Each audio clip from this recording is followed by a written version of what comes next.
Hi everyone, this is Aaron for Zollotech, and we're going to unbox the Droid X2 today. The Droid X2 is very familiar looking, at least on the box, to the Droid X, but let's go ahead and take a look at it.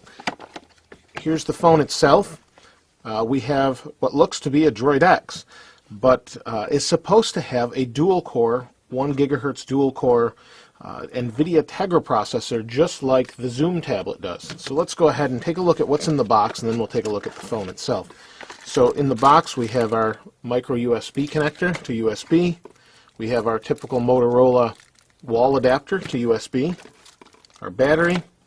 This is our back cover. And this actually says X2 on it, so that's about the way you're going to differentiate the two.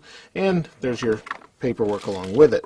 Let's go ahead and set these aside and take a look at the phone itself. We'll go ahead and remove this cover here, our screen protector. Open the back up. Now, like I said, it's not easy to differentiate the two. Let's take this off. There we go. You can see it says Droid X2. That's going to be about the only way you're going to differentiate it, other than using the phone itself, I think. The battery, let's go ahead and open it here. There we go. The battery is a, well, I don't know. I'm looking for the milliamp hours on it. It's a 1500 milliamp hour battery. There we go. Pop this in. This is an 8 gig SIM card in the back of here. And we'll put the back on. It has an 8 megapixel camera, just like the Droid X. Let's go ahead and turn it on. It looks pretty similar. Let's go ahead and turn this on. And while it boots up, we'll compare the two. Here's the Droid X. Here's the Droid X2. You can see it says dual core technology. The fronts look identical, as do the sides, with our HDMI USB port. This side, volume rocker. Droid X2 doesn't have the camera button here. The Droid X does. Pretty interesting. I know a lot of you like to see the animation, so I'll let that boot up.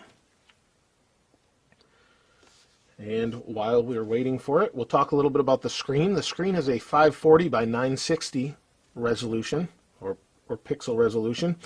The camera on the back stays the same in that it's an 8 megapixel with 720p video recording. Excellent camera, by the way. Let's go ahead and see if we can get into this.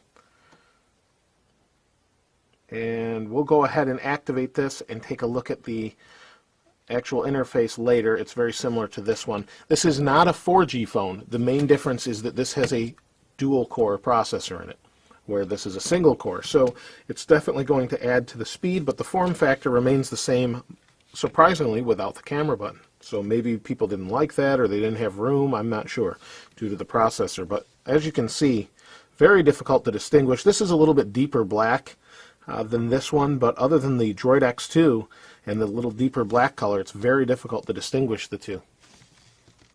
You can see pretty much the same. So I'll go ahead and activate these, and we'll take a look at them a little more in depth later on. But if you have any questions or anything you'd like to see that I could record for you later, please let me know, and I'll try and get that done for you. Thanks for watching. This is Aaron. I'll see you next time.